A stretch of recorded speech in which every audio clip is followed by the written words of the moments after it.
pribadi, saya akan menaikkan doa bersama-sama buat kita. Semoga Tuhan berkemurahan tetap berada di dalam kebaktian ini. Dia imam besar yang memimpin ibadah kita berkenan di hadapan hadirat Tuhan. Haleluya. Terima kasih Bapa, Engkau sudah berkemurahan bagi kami saat ini, mengumpulkan kami di tempat ini untuk mendengarkan firman-Mu, untuk menyembah, menyerahkan hidup kami untuk dipakai oleh Engkau dalam pelayanan. Semasa kami hidup di bumi ini untuk memberitakan firman-Mu, memberitakan segala kebaikan-Mu yang ajaib Tuhan. Demikian juga saudara-saudara kami yang sedang dalam perjalanan ke Jayapura, yang sudah di Jayapura, semuanya Engkau satukan hati kami di hari-hari ini Tuhan. Semoga kesempatan yang Engkau sudah percayakan kepada kami pada minggu depan ini untuk mengadakan pelayanan kebaktian kebangunan rohani, kami hamba-Mu, hamba-hamba-Mu, para tua-tua, panitia dan juga seluruh sidang jemaat Tuhan, dengan segala kerendahan hati kami mohon kekuatan dari Dikau Tuhan, agar pelayanan ini bukan pelayanan seorang manusia siapapun juga, tetapi pelayanan untuk menampilkan Engkau, Gembala Agung, Raja yang Maha Besar, Imam besar kami Tuhan, bahkan mempelai yang akan datang. Terima kasih Tuhan, terima kasih. Biar Engkau pakai setiap pribadi kami pada malam hari ini dalam persiapan ini untuk dapat menyambut, menerima firman-Mu, bersinar dia dari dalam kehidupan kami Tuhan. Terima kasih. Kuasa-kuasa kegelapan, roh jahat, setan yang selalu mau mengganggu, menggoda kami, Tuhan, bersatu hati kami panggil nama Engkau buat usir dia, yaitu di dalam nama Tuhan Yesus Kristus. Segala setan kami perintahkan kamu semua dalam nama Yesus, pergi. Darah Yesus yang berkuasa. Terima kasih Tuhan, haleluya. Terima kasih. Segala puji hormat dipersembahkan bagi Dikau di dalam nama Tuhan Yesus Kristus. Haleluya. Amin.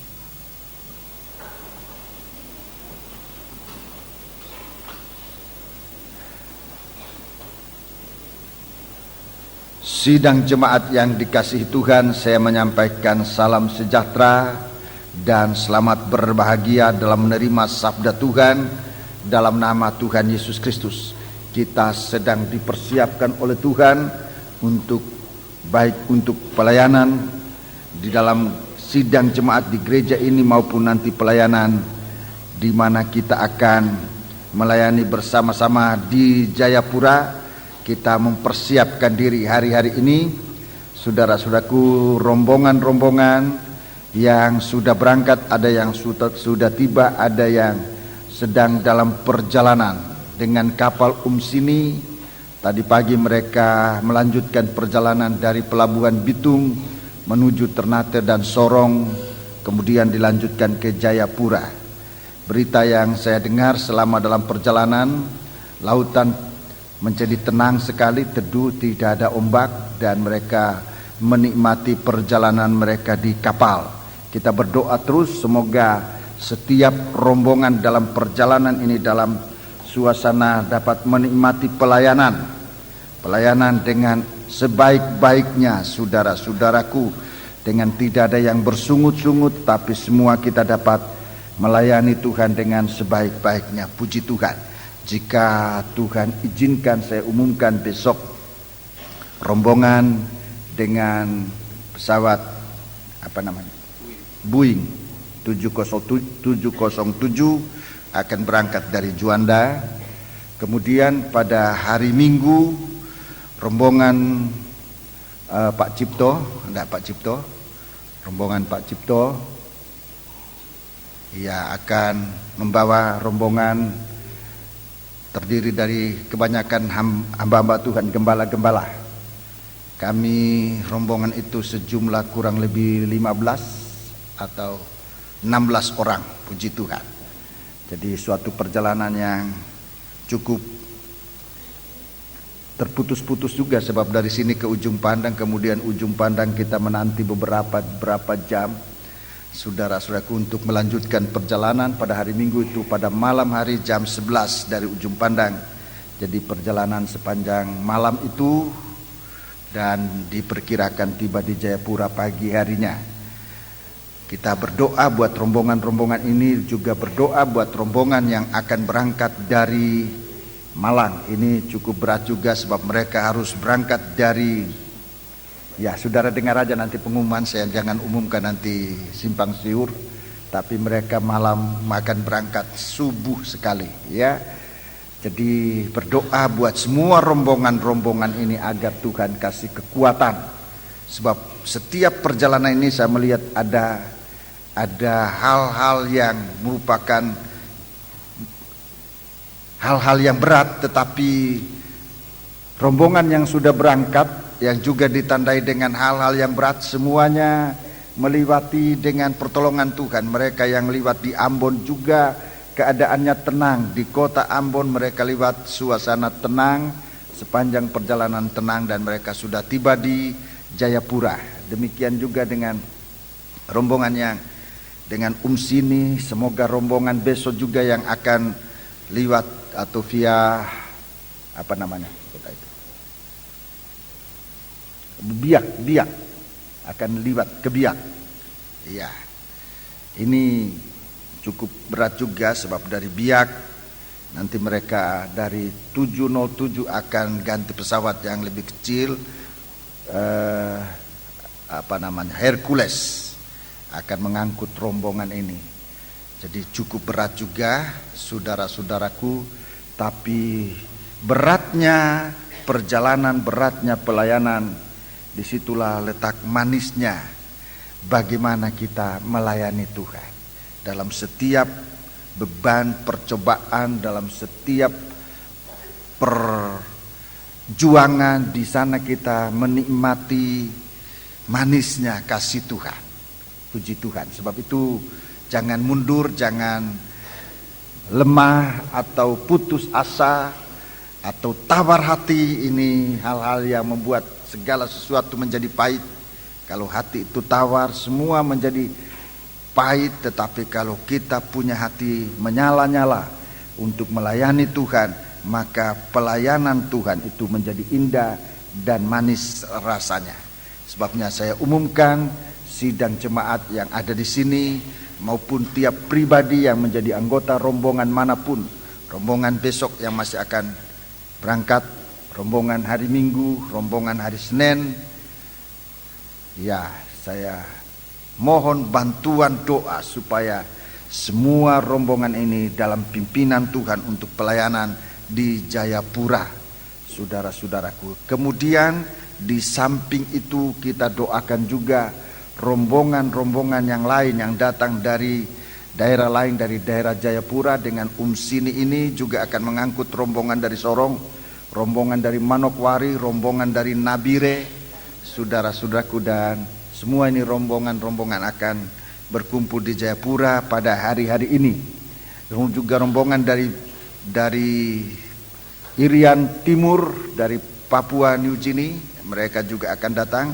Kemungkinan juga dari Kepulauan Solomon. Kita doa semua ini supaya semua perjalanan ini disertai oleh Tuhan. Puji Tuhan. Terima kasih banyak, Tuhan memberkati kita sekalian.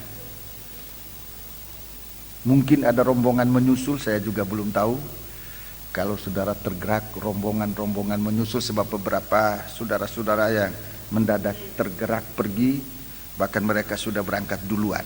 Mari. Wahyu pasal 22. Wahyu pasal 2. Yang saya umumkan tadi tidak membatasi rombongan-rombongan yang mungkin akan berangkat, tapi saya belum sebutkan. Semua kita doakan. Puji Tuhan. Wahyu pasal 22, kita membaca ayat 3, 4 dan ayat yang kelima. 3, 4 dan 5. Saudara-saudaraku, maka tidak akan ada lagi laknat. Iya. Takhta Allah dan takhta Anak Domba akan ada di dalamnya, dan hamba-hambanya akan beribadah kepadanya. Dan mereka akan melihat wajahnya, dan namanya akan tertulis di dahi mereka. Dan malam tidak akan ada lagi di sana. Ya, terus. Dan mereka tidak memerlukan cahaya lampu dan cahaya matahari, sebab Tuhan Allah akan menerangi mereka, dan mereka akan memerintah sebagai raja sampai selama-lamanya. Ya, mari saudara-saudaraku, kita akan menyelami ayat-ayat ini, saudara-saudaraku, supaya kita bisa menikmati sari dari firman Allah yang akan memberi pertumbuhan dan kekuatan bagi kita sekalian. Ayat 3 sudah saya beberapa kali menerangkan tentang tidak ada lagi laknat. Kita juga sedang berbicara tentang takhta Allah dan takhta anak domba akan ada di dalamnya. Tidak ada laknat, saudara-saudaraku, tidak ada lagi laknat.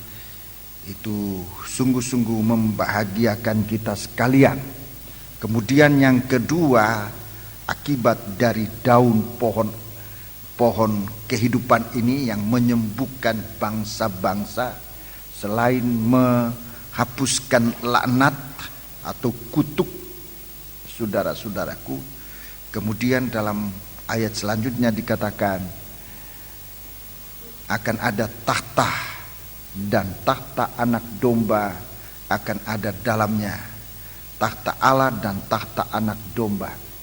Ini firman Allah, itu daun pohon kehidupan, itu firman Allah yang menjadi daging, itu dapat memuluskan hubungan kembali antara Allah dan manusia. Hubungan yang pernah terputus, saudara-saudaraku. Tuhan telah datang ke dalam dunia ini. Tuhan telah datang ke dalam dunia, saudara-saudaraku, untuk mengadakan hubungan kembali antara Allah dan manusia. Hubungan yang sempat putus, baik antara Tuhan dengan Israel, itu sempat putus, saudara-saudaraku, sampai bangsa Israel itu disebut oleh Tuhan bukan lagi bangsa kesayangan, bukan lagi bangsa pilihan, tetapi disamakan oleh Tuhan dengan bangsa-bangsa yang lain. Padahal bangsa Israel itu ditetapkan oleh Tuhan menjadi bangsa pilihan, umat kesayangan Tuhan. Keluaran pasal 19 ayat 5. Keluaran pasal 19 ayat 5. Tolong dibaca. Jadi sekarang jika kamu sungguh-sungguh mendengarkan firman-Ku. Iya, jika kamu sungguh-sungguh mendengarkan firman. Jadi menikmati daun pohon kehidupan. Jika kamu menikmati daun pohon kehidupan, terus dan berpegang pada perjanjianku. Ia berpegang pada perjanjianku. Maka kamu akan menjadi harta kesayanganku sendiri. Kamu menjadi harta kesayanganku sendiri. Terus dari antara segala bangsa. Dari antara segala bangsa. Sebab akulah yang empunya seluruh bumi. Aku yang empunya seluruh bumi. Ya, saudara-saudaraku, ini janji Tuhan dengan Israel. Bahkan janji itu ditingkatkan oleh Tuhan, menjadi milik Tuhan, itu ditingkatkan oleh Tuhan dalam kitab Nabi Yesaya 54 ayat 5. Bangsa Israel itu sudah sempat berbuat dosa, tapi Tuhan masih mengadakan harmonisasi lagi hubungan itu. Mari kita membaca Yesaya 54 ayat 4, 5. 4 dan ayat 5. Janganlah takut, sebab engkau tidak akan menjadi malu. Iya, engkau tidak usah malu. Dan janganlah merasa malu, sebab engkau tidak akan tersipu-sipu. Iya. Sebab engkau akan melupakan malu keremajaanmu. Iya, malu keremajaanmu. Dan tidak akan mengingat lagi aib kejandaanmu. Iya, jadi inilah nasib daripada bangsa Israel ini, saudara-saudaraku, oleh karena mereka meninggalkan Tuhan dan saudara-saudaraku kehidupan remajanya sempat ternoda. Kalau saudara baca, catat saja dalam Yehezkiel pasal 16, seluruh pasal Yehezkiel pasal 16, di sana sudah lihat Tuhan membeberkan bagaimana keadaan dari Israel ini, bagaikan anak gadis, anak remaja yang benar-benar ternoda. Tapi di sini Tuhan usahakan untuk merehabilitasi kembali hubungan yang sempat retak itu. Masa keremajaan untuk tidak usah lagi tersipu-sipu. Saudara, Tuhan mengangkat bangsa Israel ini untuk tetap mengadakan hubungan yang indah dengan Tuhan. Jadi di sini Tuhan bicara tentang masa lalunya bangsa Israel itu, waktu remajanya saudara-saudaraku sempat ternoda. Kemudian bukan hanya ternoda, tetapi kemudian diceraikan menjadi janda, ditinggalkan oleh kekasih-kekasihnya. Saudara-saudara, ditinggalkan oleh kekasih-kekasihnya, menjadi janda yang ditinggalkan. Jadi di sini engkau akan melupakan malu keremajaanmu dan tidak akan mengingat lagi aib kejandaanmu. Maafkan ibu-ibu yang janda, ini firman tidak untuk menyinggung saudara-saudara. Firman justru sangat menghormati para janda-janda. Tapi kejandaan dari orang Israel ini, saudara-saudaraku, di sini dikatakan merupakan hal aib di mata Tuhan. Aib kejandaan, aib di mata Tuhan. Ayat 5. Sebab yang menjadi suamimu ialah Dia yang menjadikan engkau. Iya, terus Tuhan semesta alam namanya. Iya. Yang menjadi penebusmu ialah Yang Maha Kudus, Allah Israel. Iya. Ia disebut Allah seluruh bumi. Iya, dalam ayat 5 ini saudara-saudaraku terkandung suatu pengertian bahwa kalau saja bangsa Israel ini mau kembali kepada Tuhan, apapun keadaannya itu dihapuskan oleh Tuhan. Jadi ini kuasa dari firman, saudara-saudara, kuasa dari firman Allah yang mengadakan suatu pelayanan luar biasa. Aib keremajaan, malu keremajaan, dan aib kejandaan itu dihapuskan oleh Tuhan untuk menampilkan bangsa Israel kembali bagaikan perawan yang suci di hadapan Tuhan. Syaratnya satu saja, asal saja bangsa Israel ini mau kembali kepada Tuhan. Itu saja syaratnya. Asal saja bangsa Israel mau kembali kepada Tuhan.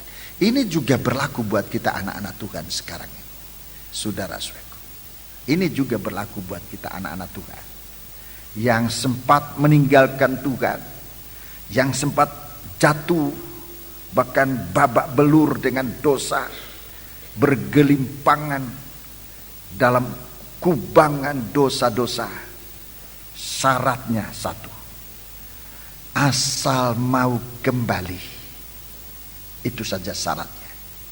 Asal mau kembali kepada Tuhan, Tuhan akan menormalisasi kembali hubungan yang sempat retak. Untuk hari-hari ini, kepada kita bangsa kafir ini juga mendapat kesempatan ini. Bangsa Israel mendapat kesempatan dalam 2 kitab yang terakhir dari perjanjian lama. Tuhan memanggil bangsa Israel, kembali kepadaku. Dalam kitab Nabi Zakaria, dalam kitab Nabi Maleaki, lagi Tuhan katakan kembali kepadaku. Hanya itu syarat. Asal saja bangsa Israel ini mau kembali. Asal saja anak-anak Tuhan ini mau kembali. Waktu ini sudah sangat singkat. Rasul Petrus dia mengatakan waktu ini sangat singkat. Waktu ini sangat singkat. Dan dia katakan biarlah perpanjangan sabar Allah ini merupakan kesempatan untuk selamat. Kesempatan untuk selamat. Perkataan kesempatan untuk selamat dalam surat 2 Petrus pasal 3 itu ayat 15 itu menunjukkan bahwa ini kesempatan terakhir. Itu ada terkandung pengertian itu. Kesempatan ini terakhir. Tidak ada lagi perpanjangan waktu, sebab Tuhan yang akan datang sudah akan segera datang dan tidak akan diperlambat-lambat lagi. Beberapa ayat menyebutkan demikian. Jadi saudara-saudaraku, bangsa Israel yang pernah menjadi milik Tuhan, tapi mereka menodai diri hidupnya, saudara-saudaraku, sampai begitu dalam kejatuhannya. Di dalam kitab Maleakhi pasal 3, kitab Maleakhi pasal 3, mereka disebut sama dengan bangsa kafir. Kitab Maleakhi pasal 3 ayat yang ke 6, 7 dan ayat 9. Bahwasanya aku Tuhan tidak berubah dan kamu Bani Yakub tidak akan lenyap. Ya. Sejak zaman nenek moyangmu kamu telah menyimpang dari ketetapanku Ya. dan tidak memeliharanya. Kembalilah kepadaku, Ya. maka aku akan kembali kepadamu. Ya, kembali kepadaku. Hanya ini syarat, ini saja syarat. Hanya ini, tidak ada syarat lain. Ini aja. Asal mau kembali. Kembali kepada Tuhan. Kembali kepada Tuhan apa adanya. Noda, cacat. Di sini disebutkan aib maupun noda, aib. Noda yang memalukan maupun cacat. Saudara-saudaraku yang dalam kitab Nabi Yesaya itu merupakan suatu ingatan yang tidak enak di hati. Tetapi itu pun saudara-saudara tidak diingat oleh Tuhan. Asal saja mau kembali. Ulangi ayat itu. Kembalilah kepadaku, Kembalilah kepadaku. maka aku akan kembali kepadamu. Terus. Firman Tuhan semesta alam. Tetapi kamu berkata, dengan cara bagaimanakah kami harus kembali? Ayat 8. Bolehkah manusia menipu Allah? Iya. Namun kamu menipu aku. Tetapi kamu berkata, dengan cara bagaimanakah kami menipu engkau? Mengenai persembahan persepuluhan dan mengenai persembahan khusus. Ayat 9. Kamu telah kena kutuk. Iya, kamu telah kena laknat, telah kena kutuk. Tetapi kamu masih menipu aku. Ya. Ya, kamu seluruh bangsa. Ya, ini bangsa Israel disamakan. Tuhan tidak lagi menyebut bangsa kesayanganku. Tetapi Tuhan sudah bicara bangsa Israel sama dengan bangsa-bangsa yang lain. Tidak lagi disebut oleh Tuhan dia bangsa kesayangan. Ia sudah sama dengan bangsa-bangsa yang lain. Tapi Tuhan tetap menantikan. Saudara-saudaraku, zaman kita ini zaman kemurahan. Untuk dinikmati, untuk digunakan, untuk kembali kepada Tuhan. Zaman kemurahan ini zaman untuk kembali kepada Tuhan. Haleluya. Dalam Injil Lukas pasal 2, Injil Lukas pasal yang kedua, Injil Lukas pasal yang kedua, kita melihat Tuhan membuat tahta. Tuhan membuat tahta untuk umat manusia supaya manusia ini kembali kepada Tuhan. Ayat yang ke-10.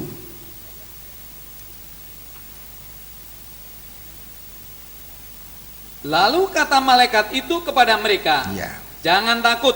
Jangan takut. Sebab sesungguhnya aku memberitakan kepadamu kesukaan besar untuk seluruh bangsa. Kesukaan besar untuk seluruh bangsa. Hari ini telah lahir bagimu juru selamat, yaitu Kristus Tuhan di kota Daud. Ya, telah lahir di kota Daud. Terus, Dan inilah tandanya bagimu, Iya. kamu akan menjumpai seorang bayi dibungkus dengan lampin dan berbaring di dalam palungan. ya ini yang Tuhan tunjukkan. tahta dari anak domba itu. Sebuah palungan. Baca terus.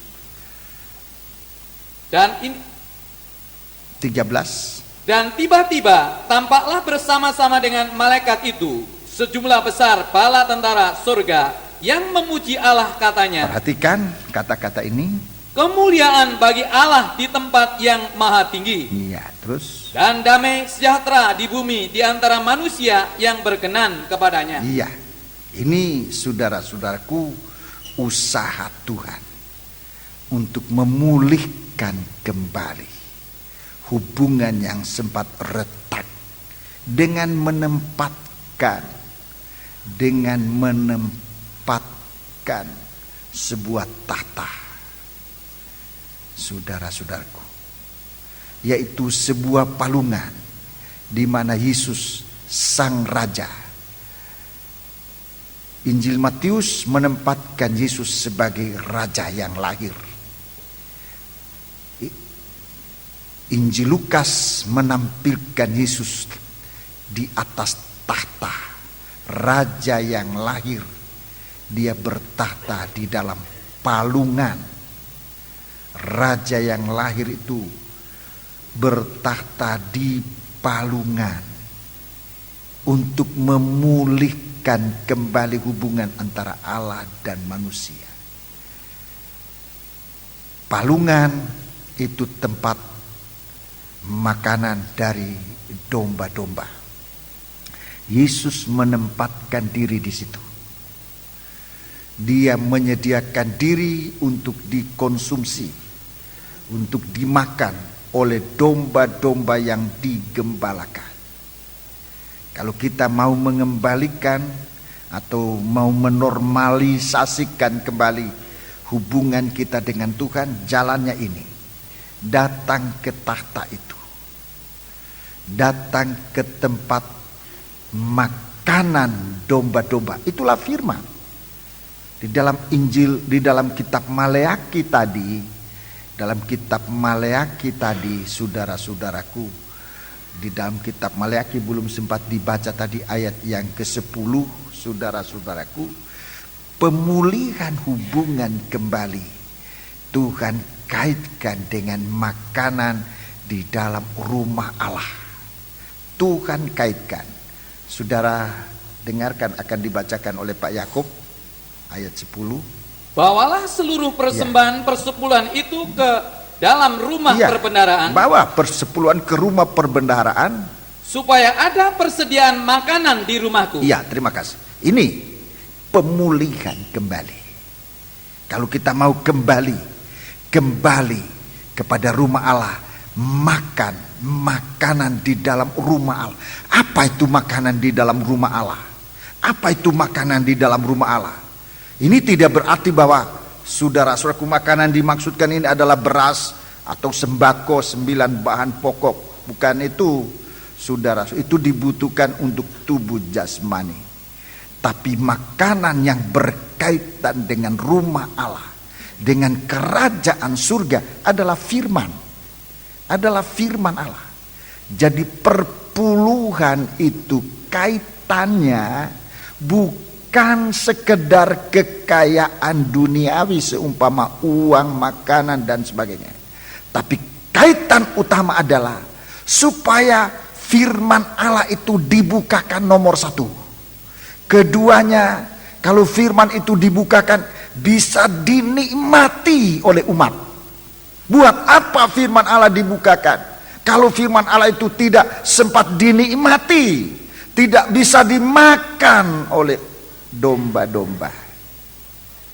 Jadi dua hal ini sudah kaitan dengan kita datang menormalisasikan kembali, memulihkan kembali, menyehatkan kembali hubungan yang sempat retak dengan Tuhan itu. Saudara-saudaraku, kita datang di sini dalam Injil Lukas pasal 2, makanan itu jelas adalah tubuh dari anak Allah yang berada di dalam palungan. itu makanan dari domba-domba. Itulah firman Allah. Firman Allah yang sempat dibukakan untuk menyehatkan sidang jemaat, untuk menumbuhkan sidang jemaat. Dan kita lihat di sini kemuliaan bagi Allah di tempat yang maha tinggi, dan damai sejahtera di bumi di antara manusia yang berkenan kepadanya. Saya sudah bicara tentang tahta-tahta ini, saudaraku, baik tahta yang ada di dalam Keluaran pasal 24, untuk kemudian dari tahta itu bangsa Israel itu mendapat kemampuan untuk berjalan selama 40 tahun dengan pakaian di badannya tidak sampai rusak, kakinya tidak bengkak. Ayat berikutnya mengatakan sepatunya tidak rusak. Saudara,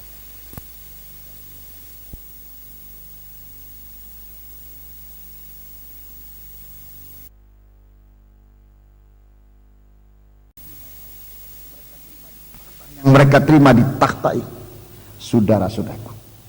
Kemudian di Wahyu pasal 4 kita melihat di awal zaman dari gereja Tuhan, Tuhan memperlihatkan tahta Allah dengan segala kegiatan dari Roh Kudus. Tujuh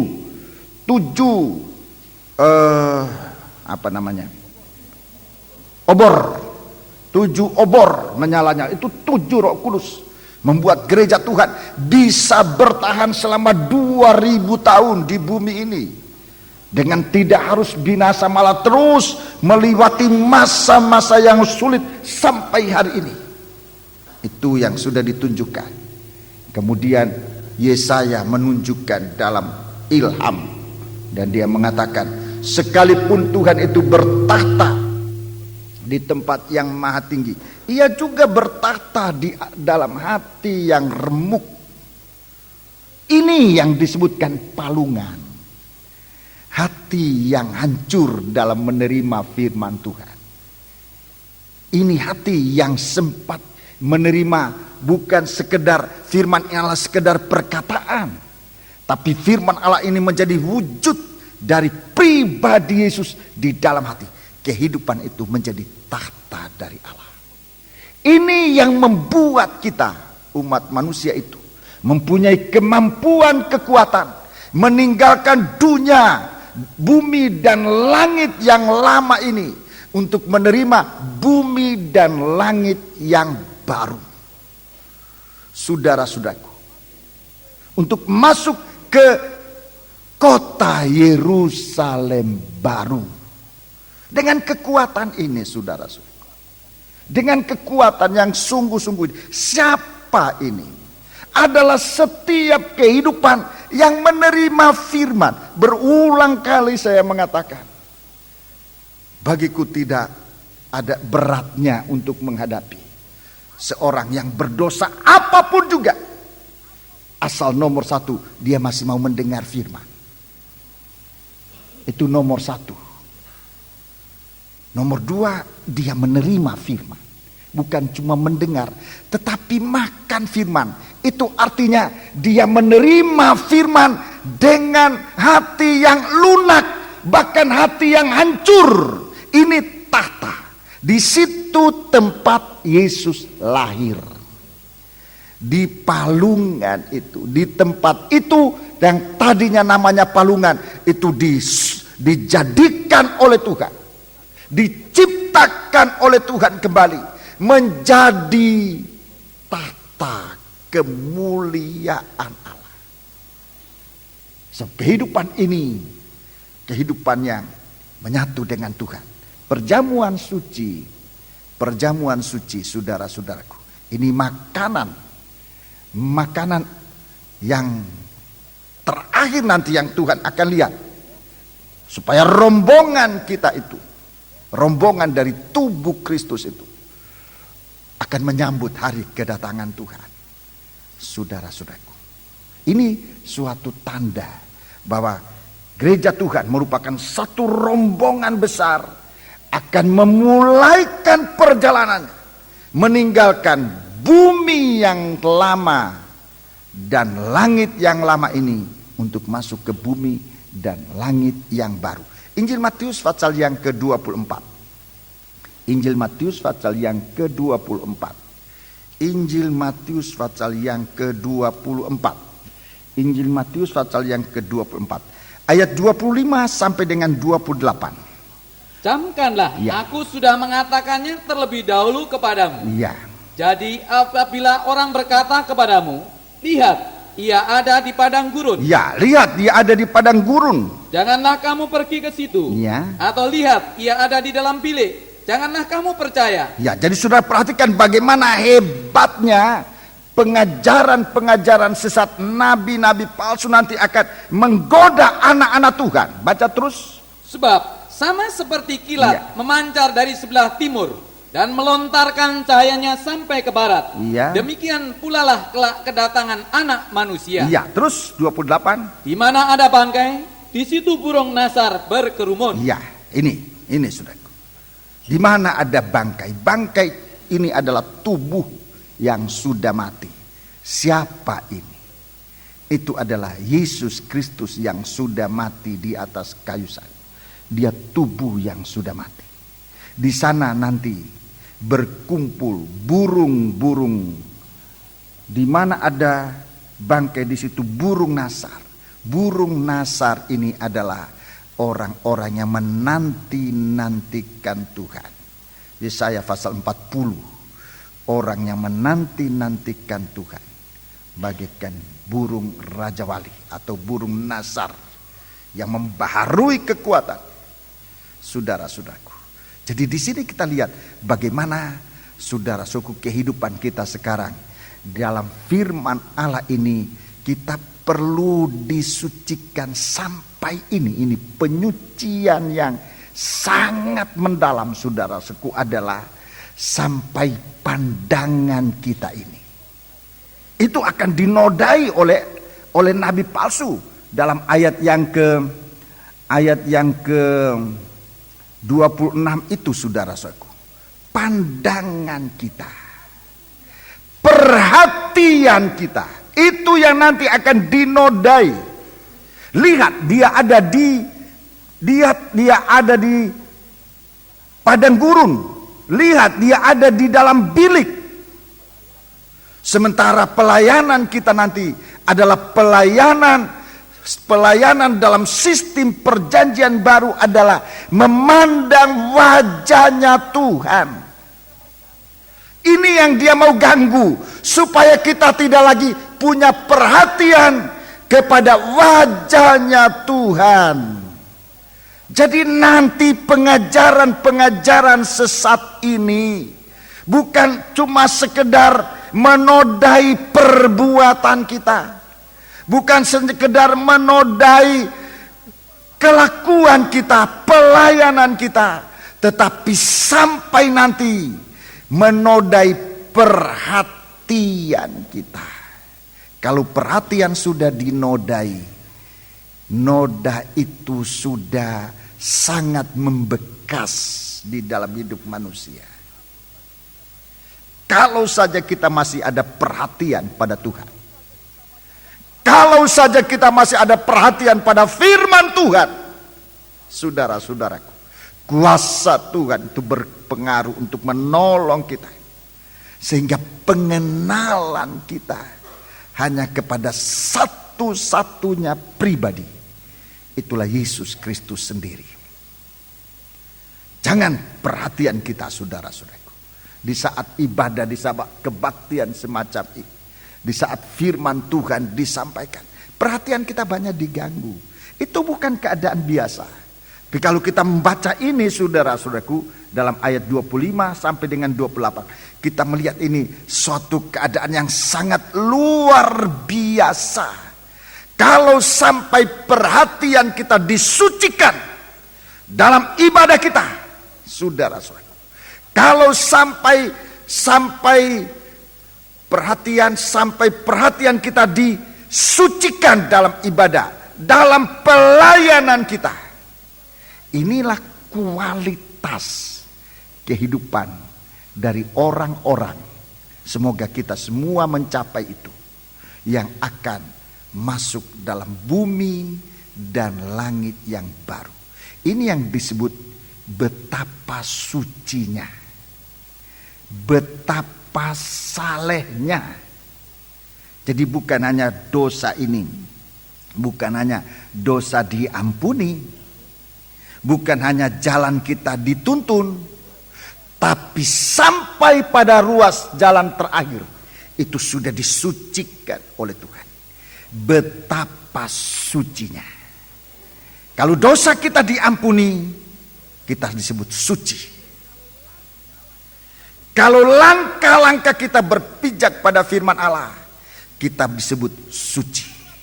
Tapi kalau pengharapan kita kepada kedatangannya, ini yang disebut maha atau betapa sucinya. Kalau kita berharap akan kedatangannya, ini yang disebut betapa sucinya, betapa salehnya kamu harus hidup. Lebih dahulu kita baca surat. Saya mau tunjukkan ayat-ayat ini. Ayat-ayat ini saudara sudah tahu, saudara-saudara, tapi malam ini kita akan lihat kaitan ayat satu dengan ayat yang satunya dengan ayat yang lain. Itu semua membawa kita kepada satu kehidupan yang benar-benar berkualitas. 2 Petrus pasal yang ketiga. 2 Petrus pasal yang ketiga. 2 Petrus pasal yang ketiga. Kita baca ayat yang ke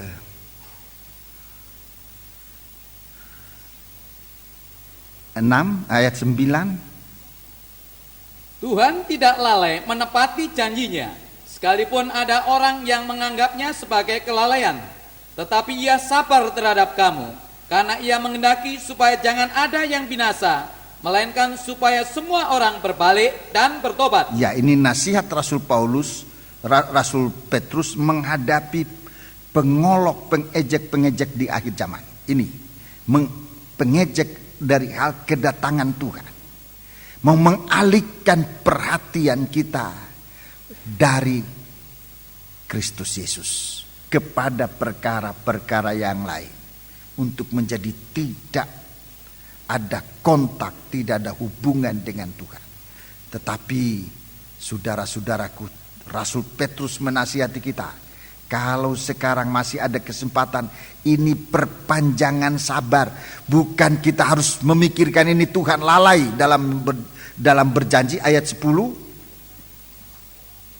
Tetapi hari Tuhan akan tiba seperti pencuri. Iya, hari Tuhan akan tiba seperti pencuri. Terus pada hari itu langit akan lenyap dengan gemuruh yang dahsyat. Terus dan unsur-unsur dunia akan hangus dalam nyala api. Iya. Dan bumi dan segala yang ada di atasnya akan hilang lenyap. Perhatikan ayat 11. Jadi jika segala sesuatu ini akan hancur secara demikian, terus betapa suci dan salehnya kamu harus hidup. Betapa suci dan salehnya kamu harus hidup.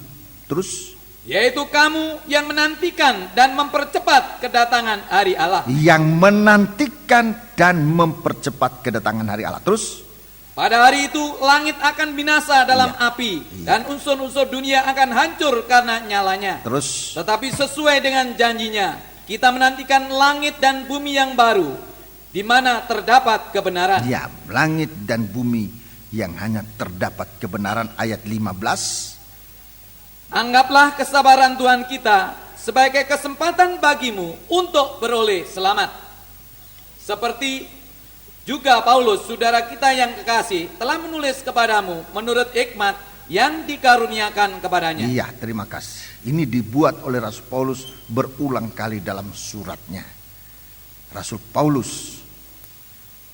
Petrus menunjuk Paulus juga melakukan itu. Dan bahkan berulang kali dia menulis dalam suratnya. Betapa pentingnya perhatian kita. Apa yang harus kita lihat. Jangan perkara-perkara lain dapat menggoda kita. Dengan firman Allah kita belajar bagaimana kita bisa tertarik pada firman.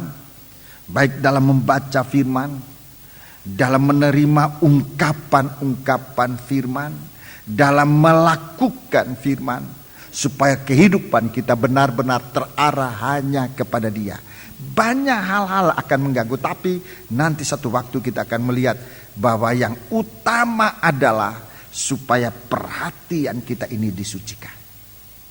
Ini yang disebut betapa sucinya kamu harus hidup. Betapa suci, betapa salehnya. Kalau kita punya dosa diampuni, kita suci.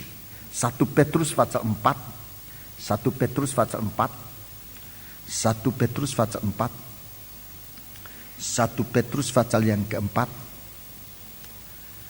Ini suci, ini hidup suci. 1 Petrus pasal 4 mulai ayat pertama.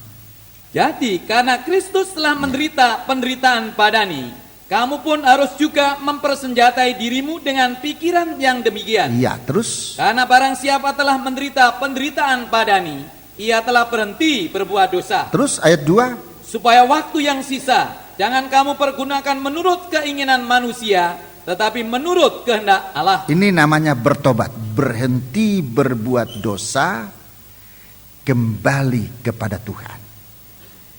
Kembali kepada Tuhan.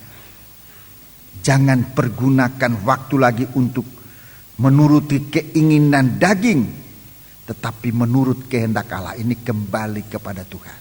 Ini bertobat. Itu suci. Coba lihat dalam ayat yang ketiga. Ayat yang ketiga itu namanya suci. Ayat 3. Sebab telah cukup banyak waktu kamu pergunakan untuk melakukan kehendak orang-orang yang tidak mengenal Allah. Sudah terlalu banyak waktu. Umur kita sekian puluh tahun, berapa tahun kita sudah gunakan untuk ikuti cara manusia duniawi ini. Sekarang sisa hidup ini untuk Tuhan. Baca terus. Kamu telah hidup dalam rupa-rupa hawa nafsu. Iya, sudah hidup dalam rupa-rupa hawa nafsu. Keinginan. Kemabukan. Iya. Pesta pora. Iya. Perjamuan minum. Dan penyembahan berhala yang terlarang. Ayat 4.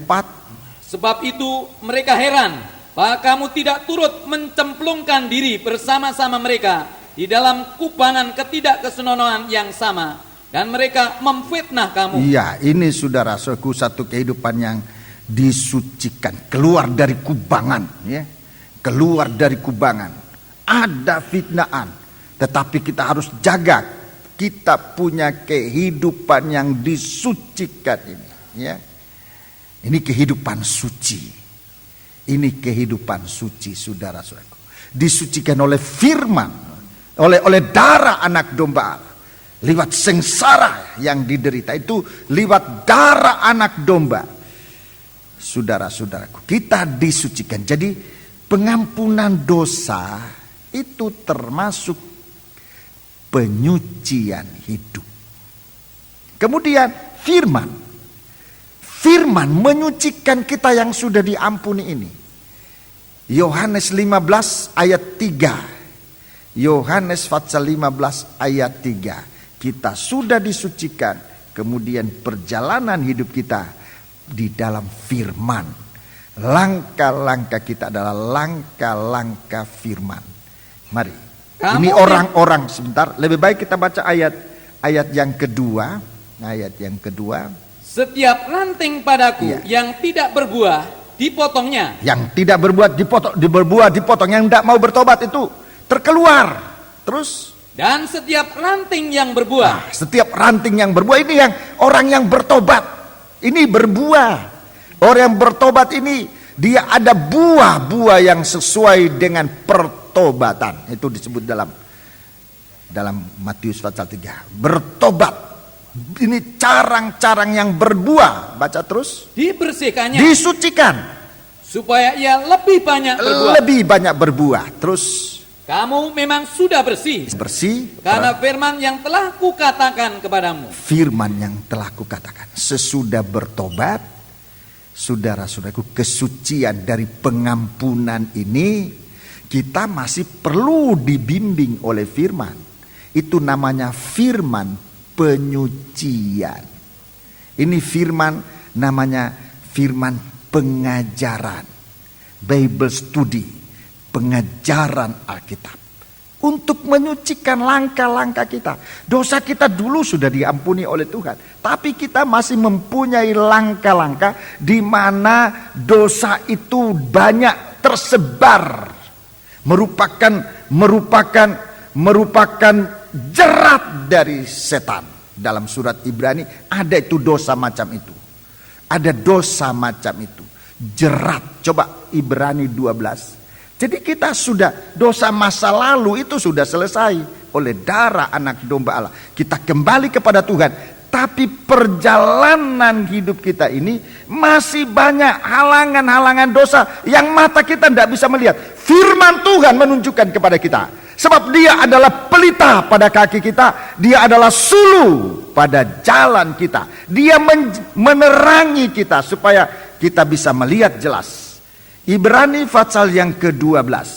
Ibrani pasal 12. Baca ayat pertama. Karena kita mempunyai banyak saksi. Ya, kita mempunyai banyak saksi. Bagaikan awan yang mengelilingi kita. Ya, bagaikan awan yang mengelilingi kita. Marilah kita menanggalkan semua beban. Ya, marilah kita menanggalkan semua beban. Dan dosa yang begitu merintangi kita. Ya, ini dosa merintangi. Itu dosa di depan. Merintangi itu bukan di belakang. Kalau rintangan ada di belakangnya, bukan rintangan namanya. Rintangan itu di depan. Kita belum melakukan, kita belum jatuh dalam dosa. Tapi dosa itu sudah ada di depan kaki. Dosa yang merintangi. Bagaimana tadi? Dan berlomba dengan tekun. Ulangi. Marilah kita menanggalkan semua beban dan dosa yang begitu merintangi kita. Ya, dosa yang begitu merintangi kita. Dan berlomba dengan tekun dalam perlombaan yang diwajibkan bagi kita. Iya, saudaraku, kita ini, Rasul Paulus mengatakan, waktu ini singkat. Kita masih ketinggalan jauh, dan Rasul Paulus katakan, setelah dia melihat tujuan arah itu, dengan posisi kita di dalam ukuran kesucian masih terlalu jauh. Bagaimana kita harus hidup amat saleh, amat suci. Betapa saleh, betapa sucinya kita harus hidup untuk masuk ke Yerusalem itu. Posisi kita masih terlalu jauh. Saudara-saudara, Rasul Paulus mengatakan, aku berlari-lari untuk mengejar ketinggalan ini. Dia berlari. Di sini dia katakan, dalam perlombaan ini ada perkara yang harus kita perhatikan. Pertama, beban. Beban itu harus dibuang. Kalau mau cepat larinya, jangan bawa beban banyak-banyak. Buang semua lebih bagus. Bahkan saudara-saudaraku, semakin kita lebih banyak bebas, semakin kita cepat dalam gerakan kita. Coba saudara lihat, saudaraku, dalam setiap kali pelayanan, siapa yang cepat maju dalam pelayanan, cepat maju dalam ibadah, adalah orang yang tidak terlalu banyak bebannya, urus ini, urus itu, dan sebagainya. Begitu cepat mendengar ini, langsung dia bisa lakukan, sebab dia tidak ada beban. Beban yang paling berat adalah dosa. Kalau dosa itu ada, itu sangat mengikat, saudara. Jadi dalam perlombaan ini, perhatikan dua perkara ini, itu beban. Itu dosa yang sudah sempat berada di dalam hidup manusia. Itu harus disingkirkan. Apalagi sudah menjadi tabiat, sudah menjadi kebiasaan. Itu sangat menghalangi laju percepatan dari kita berlomba ke Yerusalem baru ini. Ini harus disingkirkan. Itu nomor satu. Nomor dua, perhatikan dosa yang mudah merintangi tadi. Rintangan. Itu juga dosa. Ini dosa yang belum dilakukan. Dosa yang belum dilakukan, tapi akan menjerat. Dalam terjemahan lama, Rasul Paulus menggunakan istilah menjerat. Maka hendaklah kita membuang tiap-tiap pikulan yang berat berat. Itu tadi beban. Ya, pikulan yang berat itu dosa. Dosa yang sudah dilakukan itu pikulan. Membuang, liwat. Apa? Ngaku. Kita ngakui di hadapan Tuhan. Supaya firman Tuhan, dengan firman Tuhan yang kita dengar itu membangkitkan keberanian kita untuk mengaku kepada Tuhan. Dan jika perlu mengaku kepada sesama kita, supaya pikulan ini menjadi lepas. Plong, ya istilahnya plong. Begitu habis mengaku plong, tidak ada lagi. Ya, bebas. Itu dosa-dosa yang Rasul Paulus mengatakan pikulan yang berat. Tapi ada lagi dosa yang belum dilakukan. Rasul Paulus mengatakan merintangi. Dan biarlah tiap-tiap pikulan yang berat dan dosa yang mudah menjerat kita. Itu terjemahan lama. Dosa yang mudah menjerat. Jerat itu ditaruh oleh si penjerat di jalan yang sering dilalui, di mana kehidupan kita sering, di kehidupan kita sehari-hari, suatu kebiasaan-kebiasaan yang di dalamnya ada jerat dari setan, yang kita pikir bukan apa-apa. Lain kali kalau masang jerat ini rodok disembunyikan.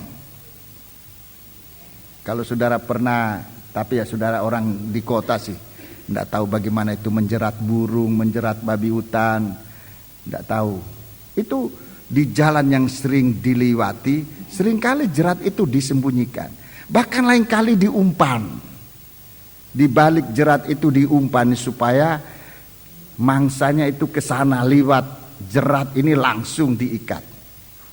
Untuk apa kalau sudah diikat? Bukan untuk diternak, untuk dipotong. Kalau dosa itu sudah menjerat, itu kita sudah mau dibantai oleh setan.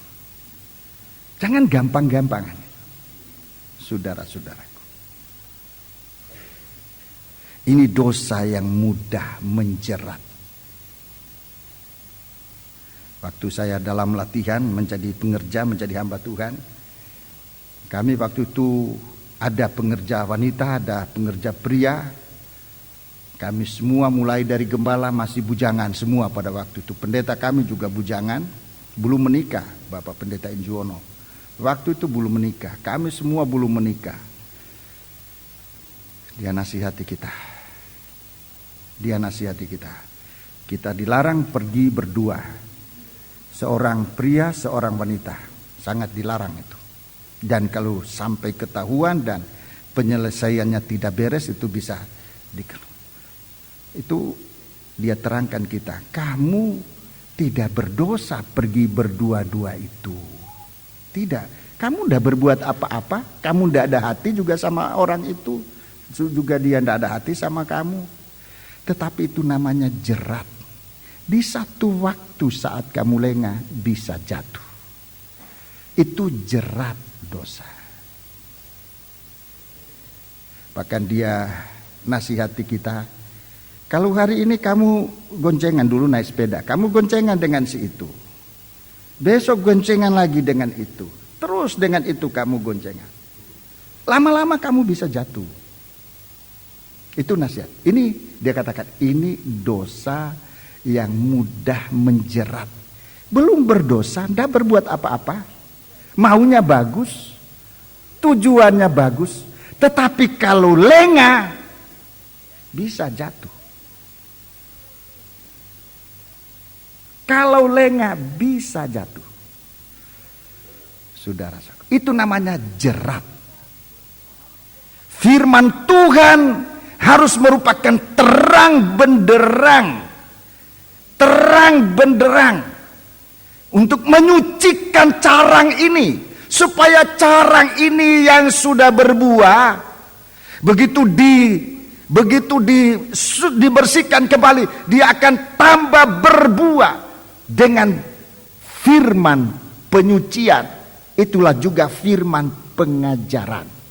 Dia punya terang untuk menyatakan kesucian Allah. 2 Timotius 4 ayat 1 dan 2. 2 Timotius 4 ayat 1 dan 2. Ini ayat-ayat sudah saudara tahu, hanya tinggal saya mau kaitkan untuk melihat bagaimana kita berhadapan dengan tata Allah untuk melayani Tuhan. Untuk bisa melayani Tuhan dan pandangan kita kepada Kristus. Bagaimana kita bisa memandang wajahnya Tuhan. Saudara-saudaraku, baca terus. Di hadapan Allah dan Iya. Kristus Yesus yang akan menghakimi orang yang hidup dan yang mati. Yang hidup dan yang mati. Aku berpesan dengan Iya. sungguh-sungguh Aku kepadamu. berpesan dengan sungguh-sungguh kepadamu. Terus. Demi penyataannya Iya. dan demi kerajaannya. Iya, demi penyataan dan demi kerajaan Yerusalem baru. Terus. Beritakanlah firman. Beritakan firman. Siap sedialah, Iya. baik atau tidak baik waktunya. Iya. Nyatakanlah apa yang salah. Ya, ini terang yang pertama. Dari firman yang dibukakan. Firman yang kukatakan, kata Tuhan Yesus dalam Injil Yohanes 15 ayat 3. Kamu dibersihkan, disucikan oleh firman yang kukatakan. Firman yang dibukakan, itu firman yang dikatakan, firman yang dibukakan, firman yang dijelaskan, firman yang diuraikan. Untuk apa firman diuraikan? Untuk menyatakan yang salah. Ini terang. Nanti terang ini akan bertambah jelas. Sampai satu waktu nanti kita akan melihat apa-apa yang mungkin sekarang kita rasa bukan dosa. Dari sinar terang ini nanti akan kita ditunjukkan oleh Tuhan. Sampai di dalam pikiran kita, di dalam sumsum kita, di dalam hati kita. Tuhan tunjuk segala perkara-perkara dosa. Saudara, begitu terangnya Roh Kudus akan menyinari urip.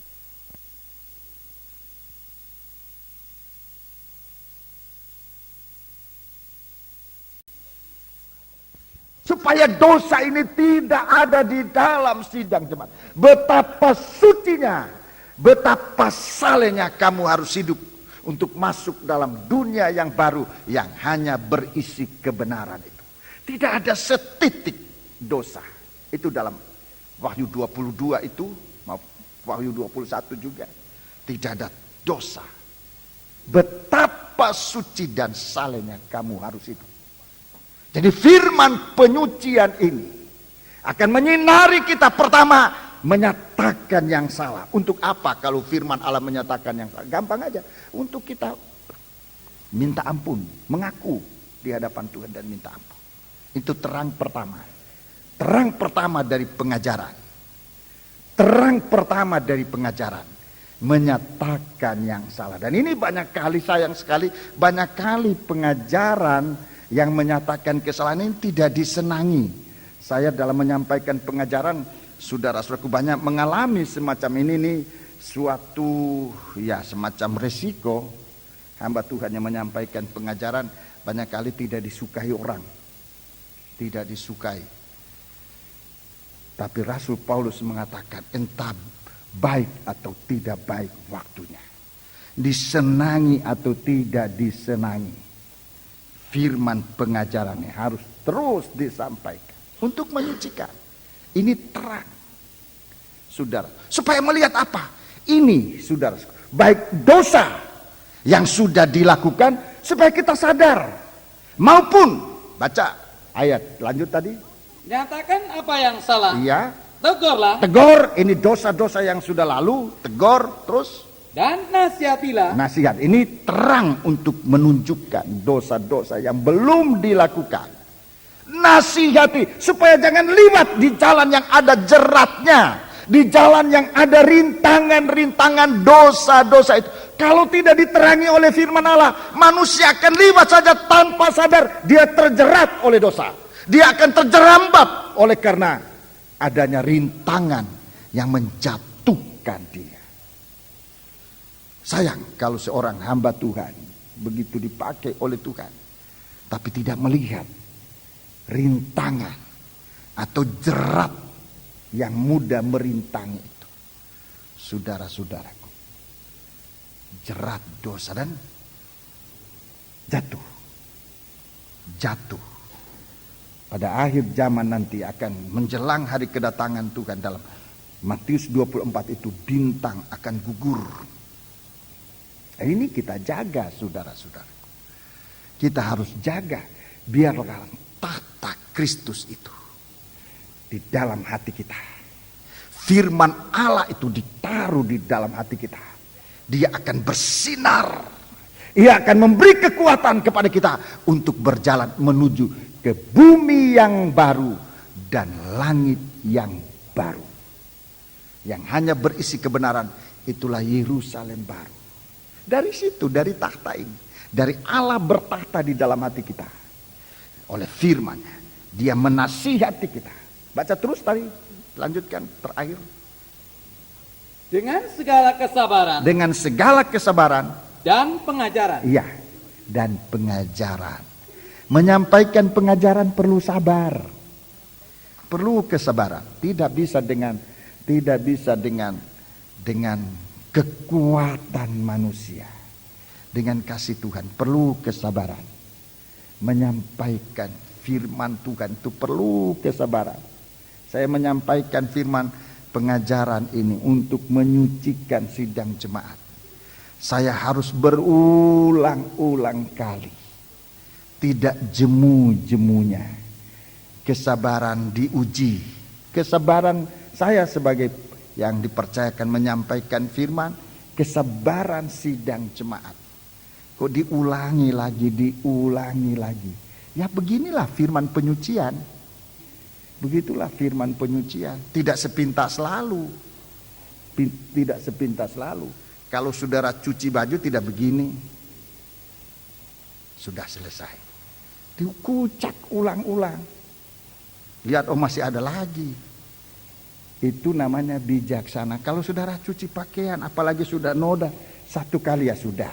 Mau kotor, mau terserah dia, mau suci atau enggak ya sudah aja. Tapi kalau bijaksana, cuci, tidak ada rinso daya, apalagi ya, direndam, dikucak, disikat, usaha sampai noda itu perlu kesabaran.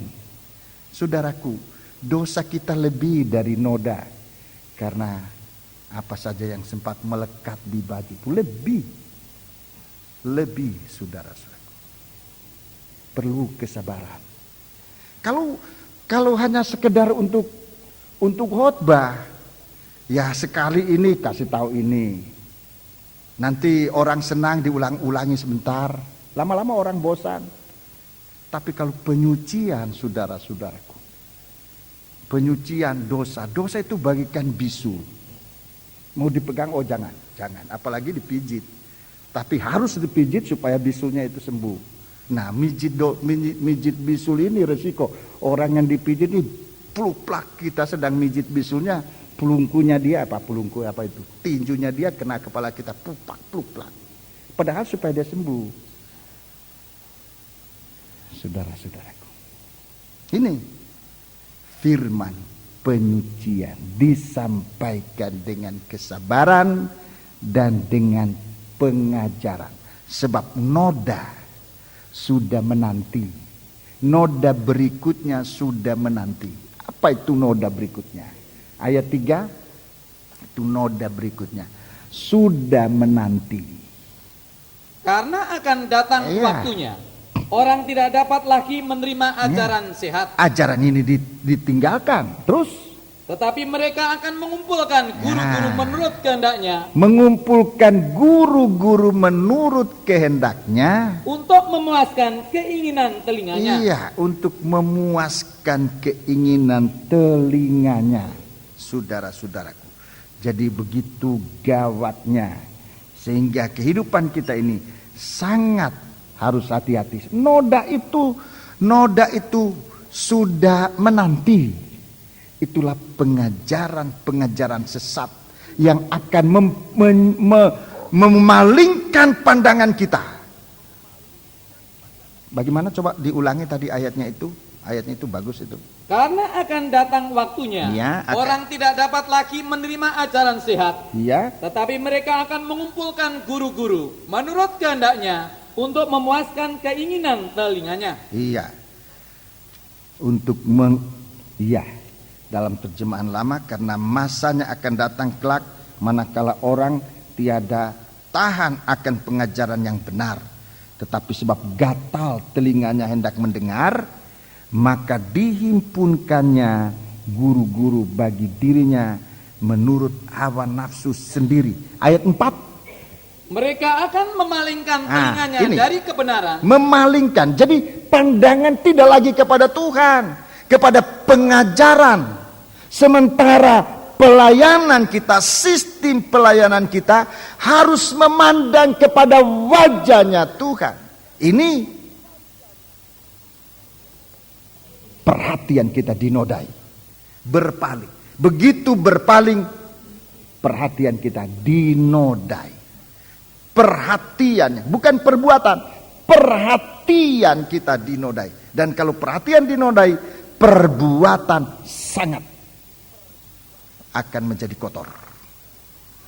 Ulangi ayat 4. Mereka akan memalingkan telinganya dari kebenaran, Ya, dan membukanya bagi dongeng. ya, menyimpang, lalu menyimpang kepada segala cerita bohong. Itu pengajaran sesat. Cerita bohong. Mereka akan memalingkan telinganya kepada cerita-cerita bohong. Kalau sudah begitu, saudara-saudara, kalau sudah begitu, manusia itu punya perhatian penuh noda.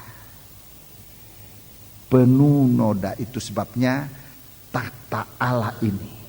Itulah hati kita perlu ditempati oleh Yesus. Begitu hati kita ditempati oleh firman, saudara-saudaraku, hati kita diubahkan oleh Tuhan menjadi tahta Allah, tahta anak domba yang membuat kita kuat untuk berjalan menuju kepada Kristus. Sebabnya penyucian ini perlu kita perhatikan untuk bisa memandang kepada Tuhan. Saudara-saudaraku, penyucian ini, ibadah pelayanan sistem perjanjian baru adalah pelayanan yang memandang kepada wajahnya Kristus. Bukan perkara yang lain, saudara-saudaraku, tetapi memandang penyucian pada perhatian kita. Penyucian yang sangat dalam perhatian kita. Saudara-saudaraku, Ibrani pasal 12 ini kita lihat, Ibrani pasal 12. Selanjutnya kita baca dalam ayat yang ke-14. Ayat 14. Berusahalah hidup damai dengan semua orang. Berusahalah hidup damai dengan semua orang. Dan kejarlah kekudusan. Kejarlah kekudusan. Sebab tanpa kekudusan tidak seorang pun akan melihat Tuhan. Ya, tidak seorang pun akan melihat Tuhan. Tidak bisa memandang wajahnya. Tidak seorang pun bisa melihat tanpa kekudusan. Tidak seorang pun bisa melihat Tuhan. Saudara-saudaraku, itu sebabnya Tuhan mau nyucikan kita. Betapa sucinya kita. Kalau perhatian kita disucikan, pandangan kita ke depan disucikan oleh Tuhan. Ini pandangan mengalahirkan suatu kekuatan yang bisa membawa kita untuk masuk ke Yerusalem baru, bumi dan langit yang baru. Betapa sucinya, betapa salehnya kita harus hidup. Nah, jadi dari penyucian firman, saudara-saudaraku, dari penyucian firman ini, jalan-jalan kehidupan kita sedang disucikan oleh Tuhan. Perhatian kita disucikan oleh Tuhan, saudara-saudaraku, untuk bisa memandang wajahnya Tuhan. Untuk bisa memandang wajahnya Tuhan, perhatian kita disucikan. 1 Yohanes pasal 3. 1 Yohanes pasal 3. Ini yang disebutkan betapa suci, betapa salehnya kamu harus hidup. 1 Yohanes pasal yang ketiga. 1 Yohanes pasal 3. Jadi kalau kita bisa memandang dia, Kalau kita bisa memandang dia, kita yang sudah disucikan sampai bisa memandang dia, itu dari kehidupan yang betapa salehnya. Karena perhatian kita dilatih oleh Tuhan, disucikan oleh Tuhan untuk memandang dia. Dalam kita berdoa, dalam kita menyembah Allah, dalam kita membaca firman Allah, dalam kita mendengar firman Allah, dalam kita melayani Tuhan, bagaimana perhatian kita. Perhatian ini perlu disucikan. Ayat kita baca ini tidak apa, kita baca secara keseluruhan sudah pasal 3 ini. Ayat yang mulai ayat pertama ya, ayat pertama. Lihatlah betapa besarnya kasih yang dikaruniakan Bapa kepada kita, sehingga kita disebut anak-anak Allah. Kita disebut anak-anak Allah. Dan memang kita adalah anak-anak Allah. Memang kita harusnya anak Allah, kita dilahirkan baru menjadi anak Allah. Terus karena itu dunia tidak mengenal kita, ya. Sebab dunia tidak mengenal dia. Ya, saudara catat dalam 2 Korintus pasal 5 ayat 17. Kita dijadikan baru oleh firman. Jadi firman yang tadi menyucikan kita, meningkat, membaharukan, menciptakan kita menjadi baru. Di situ istilahnya menciptakan, menjadikan kita baru, ya. Menjadikan kita baru. Menciptakan kita baru oleh firman-Nya. Ya. Mari baca terus. Saudara-saudaraku yang kekasih, sekarang kita adalah anak-anak Allah. Iya. Tetapi belum nyata apa keadaan kita kelak. Apa keadaan kita kelak? Akan tetapi kita tahu Ya. bahwa apabila Kristus menyatakan dirinya, Iya. kita akan menjadi sama seperti dia. Iya, menjadi sama seperti dia. Terus Sebab kita akan melihat dia. nah, ini di garis bawah. Bisa melihat dia. Kita akan melihat dia, memandang dia. Dalam keadaannya yang sebenarnya. Ya, dalam kemuliaannya. Kita memandang dia dalam keadaannya yang sebenarnya. Kita dijadikan sama dengan dia. Dalam 2 Korintus pasal yang ketiga ayat yang ke-18 juga begitu. Kita memandang kemuliaannya. Kita diubahkan dari kemuliaan kepada kemuliaan yang lebih besar. Ini arti dari perhatian. Bisa memandang dia. Perhatian kita tidak digoda untuk lihat ke kiri ke kanan, tetapi kita perhatikan pandangan kita kepada dia dalam kemuliaannya. Ayat 4. Ayat 3. Setiap orang yang menaruh pengharapan itu kepadanya, Ya. menyucikan diri sama seperti dia yang adalah suci. Iya, perkataan menyucikan ini yang diambil oleh Rasul Petrus, mengatakan betapa suci dan salehnya. Betapa suci dan salehnya. Ini perkataan. Menyucikan diri menjadi betapa suci, betapa salehnya. Sampai dengan perhatian. Kalau bisa memandang wajahnya Tuhan itu, saudara-saudaraku, itu perhatian sungguh-sungguh, saudara-saudaraku. Perhatian kita hanya di dalam dia, baru kita bisa memandang Kristus itu, saudara-saudaraku. Dan ini sungguh-sungguh suatu hal yang tidak boleh kita remehkan, sekalipun kelihatannya mustahil. Tetapi lagi, itu tidak boleh diremehkan. Kalau Tuhan suruh memandang itu, Tuhan sangat menjamin perintahnya. Asal saja kita memandang, Tuhan izinkan kita melihat dia. Baca terus. Setiap orang yang berbuat dosa melanggar juga hukum Allah. Sebab dosa ialah pelanggaran hukum Allah. Perhatikan ayat 5. Sebab kamu tahu bahwa ia telah menyatakan dirinya. Ia telah menyatakan dirinya. Waktu firman Tuhan disampaikan, Kristus ditampilkan di tengah-tengah sidang jemaat. Saya, saudara-saudaraku, berbeban dalam hal ini dalam menyampaikan firman Allah. Tidak berpidato, tapi ingin menampilkan Kristus di tengah-tengah kita sidang jemaat. Sebab kamu tahu bahwa ia telah menyatakan dirinya, terus supaya ia menghapus segala dosa. Iya. Dan di dalam dia tidak ada dosa. Ini betapa suci, betapa salehnya.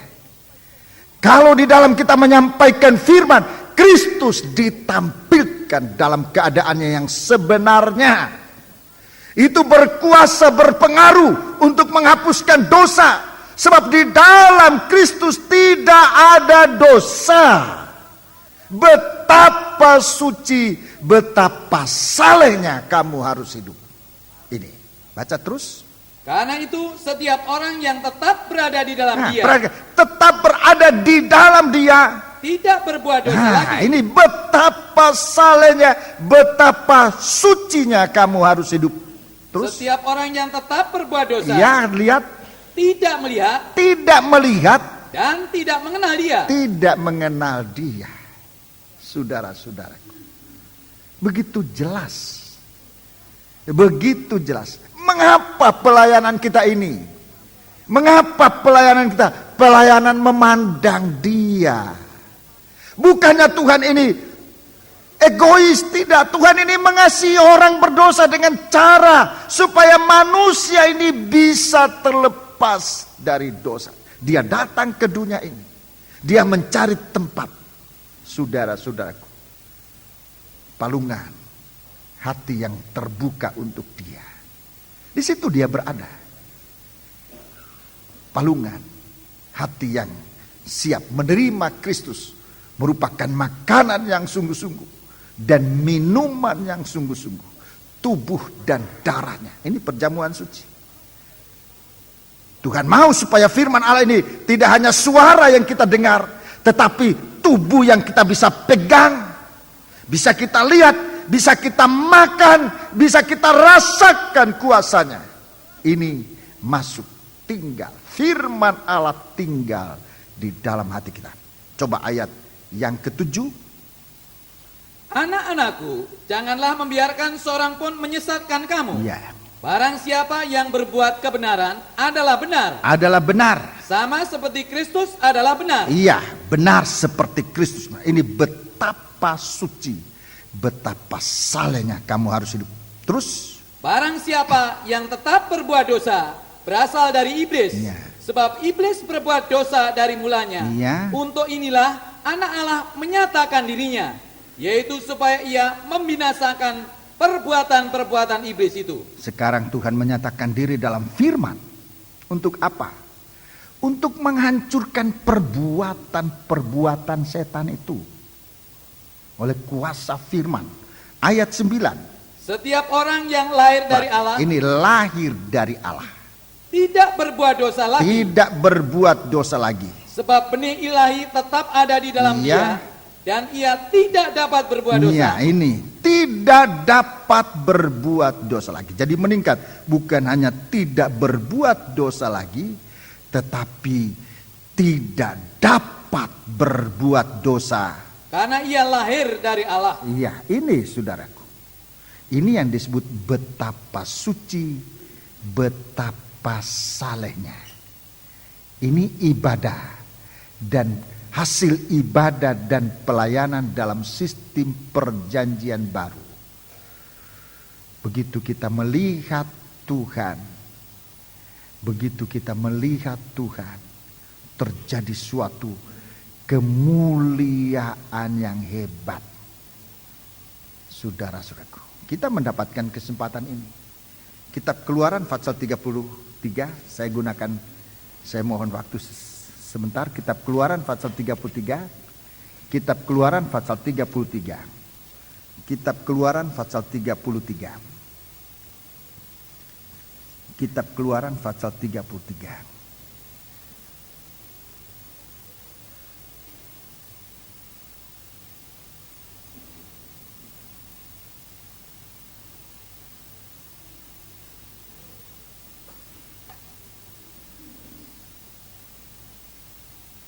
Ayat 17. Berfirmanlah Tuhan kepada Musa, juga hal yang telah kau katakan ini akan kulakukan, supaya engkau telah mendapat kasih karunia di hadapanku. Bukan supaya. Berfirmanlah Tuhan kepada Musa, juga hal yang telah kau katakan ini akan kulakukan, Ya. karena engkau Karena, bukan supaya. Karena engkau. telah mendapat kasih karunia di hadapanku, dan aku mengenal engkau. Ya, ini untuk dapat memandang Tuhan ini itu luar biasa. Ayat 18. Tetapi jawabnya, Tapi jawab Musa. perlihatkanlah kiranya kemuliaanmu kepadaku. Ya, perlihatkan kiranya kemuliaanmu kepadaku. Terus, Tetapi firman-Nya, aku akan melewatkan segenap kegemilanganku dari depanmu dan menyerukan nama Tuhan di depanmu. Aku akan memberi kasih karunia kepada siapa yang kuberi kasih karunia, dan mengasihani siapa yang kukasihani. perhatikan ayat 20. Lagi firman-Nya, Ya. engkau tidak tahan memandang Engkau wajahku, tidak tahan memandang wajahku. Terus, sebab tidak ada orang yang memandang aku dapat hidup. coba saudara perhatikan bagaimana kemurahan Tuhan untuk kita akhir zaman ini. Musa dalam surat Ibrani pasal 3 dikatakan orang yang setia melayani dalam Tuhan. Tetapi dia tidak, Tuhan katakan kamu tidak mampu memandang wajahku.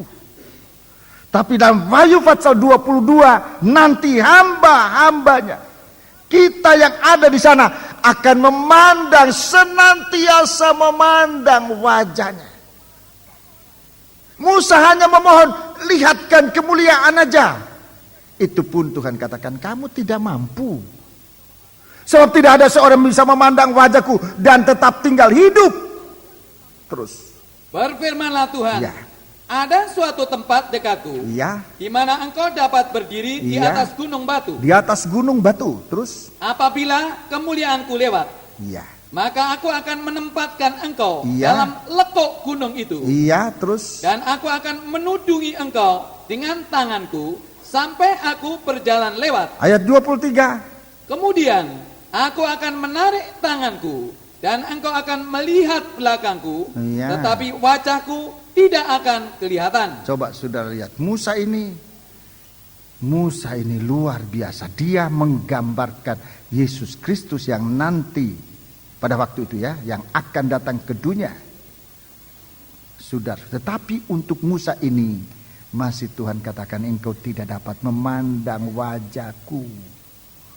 Engkau tidak dapat memandang wajahku. Tapi kalau engkau mau melihat kemuliaan, coba sudah lihat bagaimana Tuhan menolong. Di sana ada gunung batu. Kamu berada di dalam gunung batu, di celah-celah apa tadi? Di lekuk gunung, di celah-celah batu. Engkau ada di sana dan aku akan menutup engkau dengan tanganku. Tangan Tuhan itu adalah Roh Kudus. Itu tangan Tuhan. Celah-celah batu itulah firman Allah. Celah-celah batu itu adalah firman Allah. Sepotong batu ini telah diambil oleh Tuhan, dibentuk menjadi 2 loh batu tempat menuliskan firman Allah. Dari bagian batu-batu itu, saudara-saudaraku, Tuhan katakan kamu berada di sana, berdiri di sana. Di celah-celah, saudara lihat ini Alkitab, ini batu tempat perlindungan kita. Tempatkan diri di setiap celah-celah ini. Ini setiap halaman, setiap pasal, setiap ayat dari Alkitab ini. Saudara, kita taruh kehidupan kita di sana. Kalau mau melihat kemuliaan Allah di sini, jangan keluar dari firman Allah. Dalam melayani Tuhan, jangan keluar dari firman Allah. Jika kita ingin melihat kemuliaan, jangan keluar dari Alkitab. Jangan keluar dari firman Allah. Di sini harus merupakan kehidupan kita dalam segala sesuatu. Dan kita akan hidup, Tuhan katakan. Kepada Musa, Tuhan tunjukkan belakangnya. dan dia mendapat kemuliaan Allah. Dalam 2 Korintus pasal 3. Dalam 2 Korintus pasal 3. Coba baca mulai ayat yang ke 2 Korintus pasal 3. Dari melihat belakangnya Tuhan, Musa juga mendapat kemuliaan Tuhan.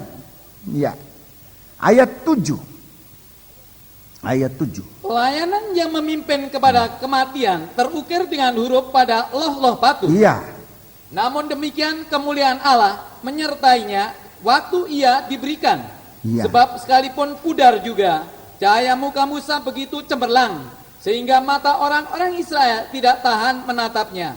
Jika pelayanan itu datang dengan kemuliaan, yang demikian, betapa lebih besarnya lagi kemuliaan yang menyertai pelayanan roh. Jadi pelayanan Musa dengan Taurat itu, dengan 2 loh batu, dengan Taurat. Waktu dia berpegang pada 2 loh batu itu, Musa bersinar, Musa bercahaya dalam kemuliaan Allah. Dia berpegang pada Taurat. Itu sinar kemuliaan Allah. Rasul Paulus mengatakan, kalau sinar yang itu pudar juga, betapa hebatnya kemuliaan yang akan dinyatakan kepada kita di hari-hari ini di dalam pelayanan sistem perjanjian baru. Berpegang bukan pada 2 loh batu, tapi pada wujudnya Kristus. Terang, sinar, cahaya atau Injil tentang kemuliaan Kristus. Cahaya Injil tentang kemuliaan Kristus. Itu dalam 2 Korintus 4 ayat 4. Kalau kita berpegang pada cahaya itu, kita ada dalam kemuliaan. Setiap pribadi yang beribadah memandang pada wajahnya Tuhan. Setiap pribadi yang melayani dan memandang wajahnya Tuhan, dia mengalami ini. Mulai dari kasih karunia, seperti yang dialami oleh Musa. Terima kasih. Seperti yang dialami oleh Musa, mulai dari kemurahan, kasih karunia, itu dialami oleh Musa. Kemudian mendapat kesempatan. Setelah dia mendapat kasih karunia, dia mendapat kesempatan untuk bisa menerima apa yang dijanjikan oleh Allah, itu kemuliaan. Dia berdiri, dia berada di dalam firman Allah, dicela, dilekuk-lekuk batu. Dan Tuhan menyinarkan sinar kemuliaan yang membuat mukanya bercahaya sehingga bangsa Israel tidak mampu memandang dia. Begitu bercahaya mukanya Musa. Haleluya. Sangat indah.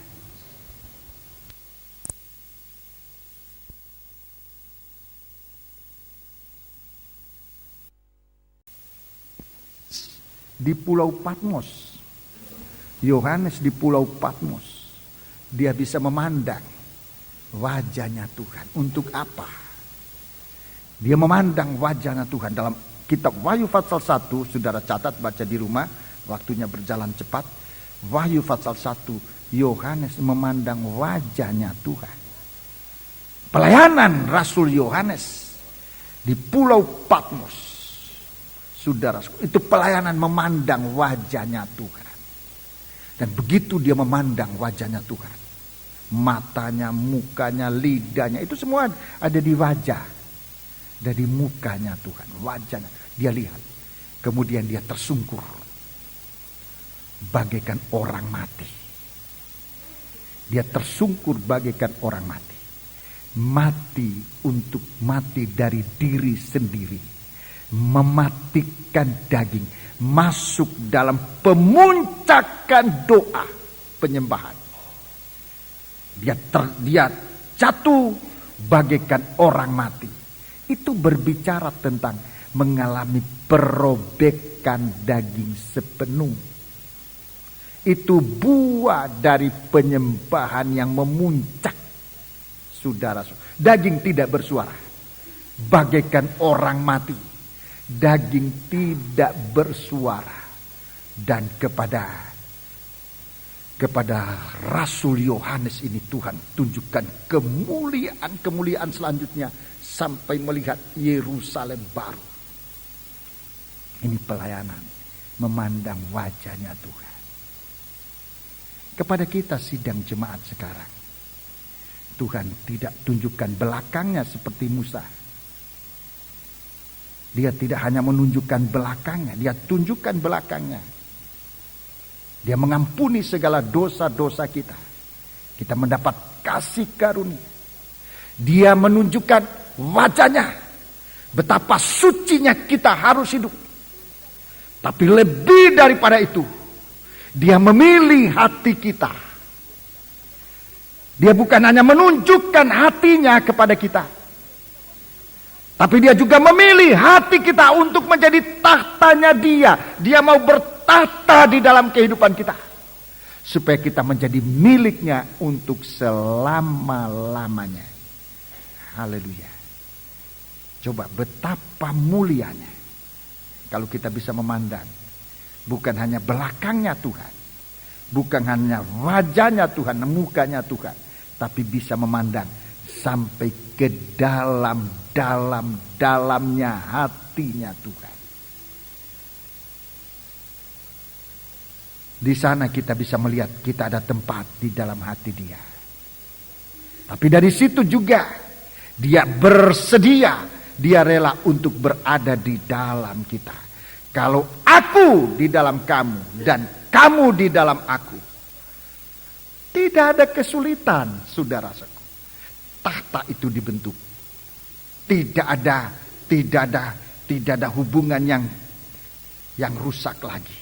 Doa itu didengar oleh Tuhan. Mintalah apa saja, maka doa itu akan dijawab oleh Tuhan. Masalahnya apa? Kontak dengan Tuhan dari hati dan hati. Hati Tuhan menjadi tempatnya kita, hatinya kita menjadi tempatnya Tuhan. Ini sistem yang mau dikerjakan oleh Tuhan dalam pelayanan perjanjian baru di hari-hari ini. Singkirkan segala sesuatu yang menempati hati kita ini, saudara, supaya perhatian kita, perkataan perhatian itu ditekankan pada hati, ya. Perhatian, tekanannya di hati, yang namanya perhatian. Kepada Raja Salomo Tuhan mengatakan, aku taruh hatiku. Perhatian. Di mana perhatian kita? Kita taruh di mana hati kita? Itu perhatian. Kalau perhatian kita taruh pada perkara-perkara yang lain, itulah yang menajiskan. Dan dalam surat Ibrani pasal 12 tadi, Tuhan tunjuk kepada Esau yang perhatiannya terarah kepada binatang-binatang liar, daging-daging liar. Surat Yudas itu makanan bangsa, makanan umat manusia akhir zaman. Mereka akan tergoda dengan daging-daging asing, dengan daging-daging liar, hidup dalam pengaruh hawa nafsu daging. Di situ perhatiannya. Itu dalam surat Yudas. Untuk kemudian manusia ini ditinggalkan oleh Tuhan. Manusia hidup tanpa roh. Manusia hidup tanpa roh Allah. Manusia berpisah untuk selama-lamanya dengan Tuhan. Dan itu malapetaka, mati. Sebabnya mari kita perhatikan pelayanan kita. Saudara-saudaraku, kita terus berdoa saudara-saudaraku supaya sistem pelayanan kita jangan sistem yang lain. Ambil sistem dari firman Allah. Jangan kita menciptakan suatu hal yang lain di luar firman Allah. Firman Allah menciptakan bagi kita segala sesuatu untuk dinikmati, segala sesuatu untuk dituruti. Firman Allah ini lengkap. Di akhir dari kitab Wahyu itu dikatakan tidak perlu ditambah, tidak perlu dikurangi. Firman Allah ini begitu sempurna. Puji Tuhan. Kita akan akhiri pemberitaan firman ini dan kita akan lanjutkan dengan menggunakan perjamuan suci. Marilah kita bersama-sama berdiri di hadapan Tuhan. Haleluya. Pelayan perjamuan suci silakan maju ke depan. Pelayan-pelayan perjamuan suci silakan maju ke depan. Haleluya.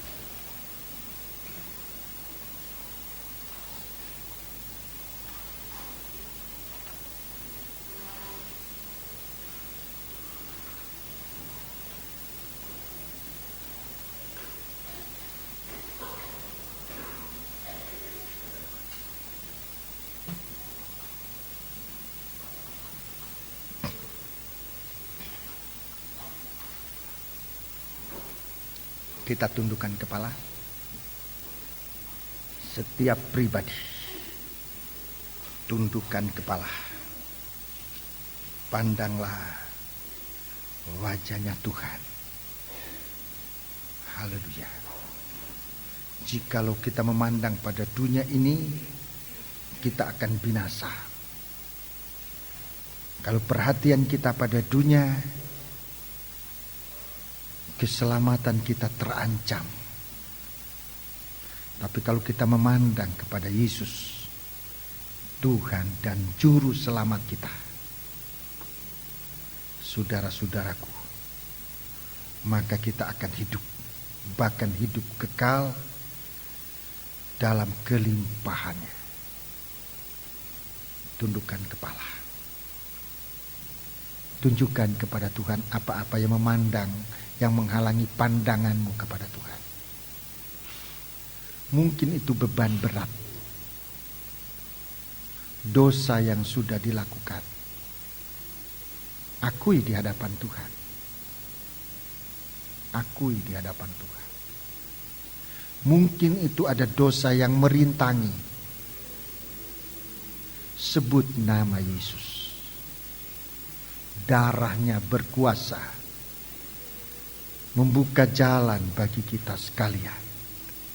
Haleluya. Tundukkan kepala, berdoa secara pribadi.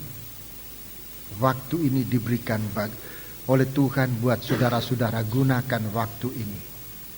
Adakan kontak secara langsung dengan Tuhan.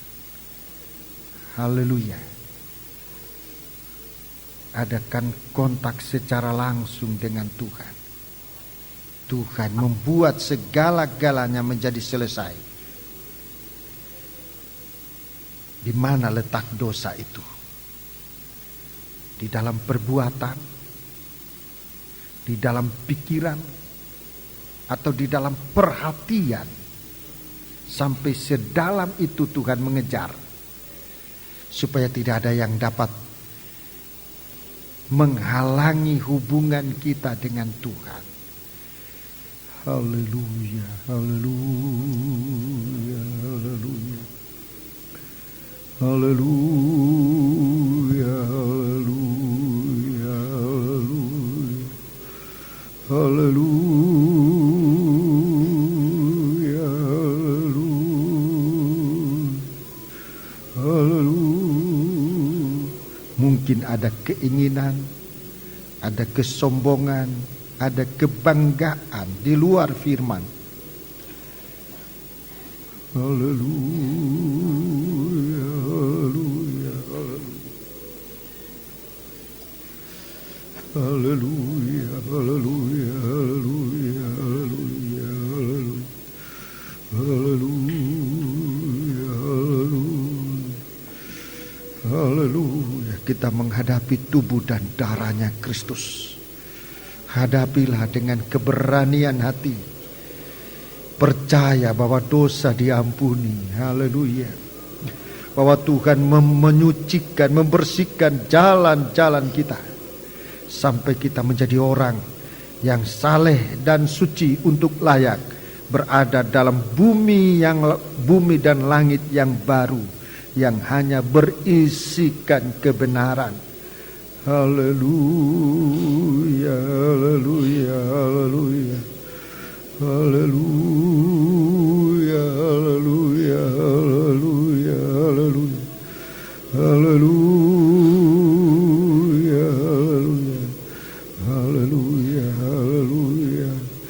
Bapa, tiliklah kehidupan kami, mulai dari perbuatan-perbuatan kami, solah tingkah, kelakuan-kelakuan kami, tutur sapa kami yang kasar, yang salah, yang penuh dengan dosa. Ampuni kami Tuhan, selami sampai di dalam hati kami, oh Tuhan, supaya hati kami hanya bagi Engkau, memperhatikan Engkau Tuhan, menaruh Engkau di dalam hati kami.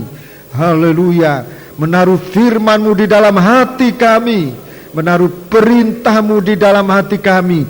Dan kalau hati kami menjadi tahta-Mu Tuhan, kami sangat berbahagia. Terima kasih Tuhan, terima kasih. Haleluya, terima kasih, terima kasih, terima kasih. Bapa, sucikan perhimpunan kami, ampuni segala salah dosa kami, layakkan kami untuk menerima tubuh dan darah-Mu, dan saat kami makan dan minum, kami hidup bagi Dikau. Terima kasih Tuhan, terima kasih. Sekarang Bapa, kami akan mengambil tubuh dan darah-Mu. Kami sudah mendengarkan firman-Mu. Kami percaya firman-Mu berkuasa menyucikan bukan hanya perbuatan kami, bukan hanya pikiran kami, tetapi sampai dalam hati kami untuk memperhatikan Engkau, dapat memandang wajah-Mu. Haleluya. Dan akal pikiran kami dimeteraikan dengan nama yang berkuasa, itulah Tuhan Yesus Kristus. Kami akan terima perjamuan suci dalam nama yang berkuasa ini. Haleluya. Amin.